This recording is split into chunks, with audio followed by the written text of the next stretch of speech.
السلام علیکم۔ آج میں جس قوم کا واقعہ آپ کو سناؤں گی وہ ہے حضرت صالح علیہ السلام کی قوم۔ اس کا نام سمود تھا۔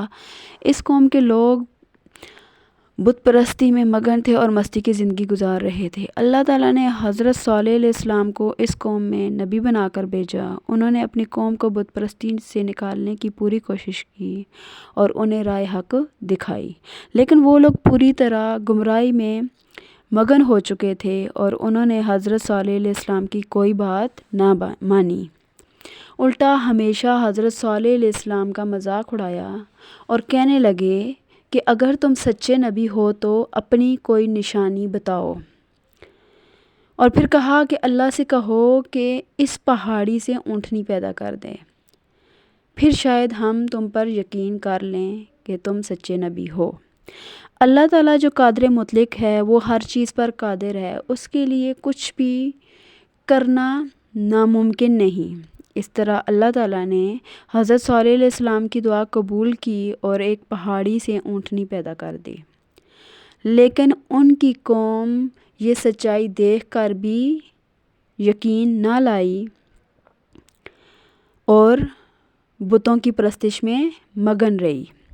یہ اونٹنی ایسی تھی کہ جس چشمے پر جا کر پانی پیتی، سب پانی ختم کر دیتی۔ اب تو ان کی قوم کے لوگ اور بھی پریشان ہوئے۔ حضرت صالح علیہ السلام نے اپنی قوم سے کہا کہ دیکھو، اس اونٹنی کی باری مقرر کر دو، ایک روز تمہارے جانور چشمے سے پانی پئیں اور ایک روز یہ اونٹنی پیے، لیکن دیکھو بری نیت سے اس کو ہاتھ مت لگانا، یعنی اس کو تکلیف نہ پہنچانا، ورنہ تمہارے حق میں اچھا نہیں ہوگا۔ کچھ روز تک تو لوگ اس اونٹنی کو حیرت سے دیکھتے رہے۔ چند دن گزرنے کے بعد ان کی قوم کے کچھ افراد نے مشورہ کیا اور اس اونٹنی کو مار ڈالا۔ حضرت صالح علیہ السلام کو جب اس بات کی خبر ہوئی تو آپ بہت زیادہ رنجیدہ ہوئے اور انہوں نے اپنی قوم سے کہا کہ میں نے تم کو منع کیا تھا کہ اس اونٹنی کو تکلیف مت دینا، ورنہ تم پر جلد اللہ کا عذاب آئے گا جو تم سب کو ختم کر دے گا۔ چنانچہ ایسے ہی ہوا اور 2 سے 3 دن گزرے۔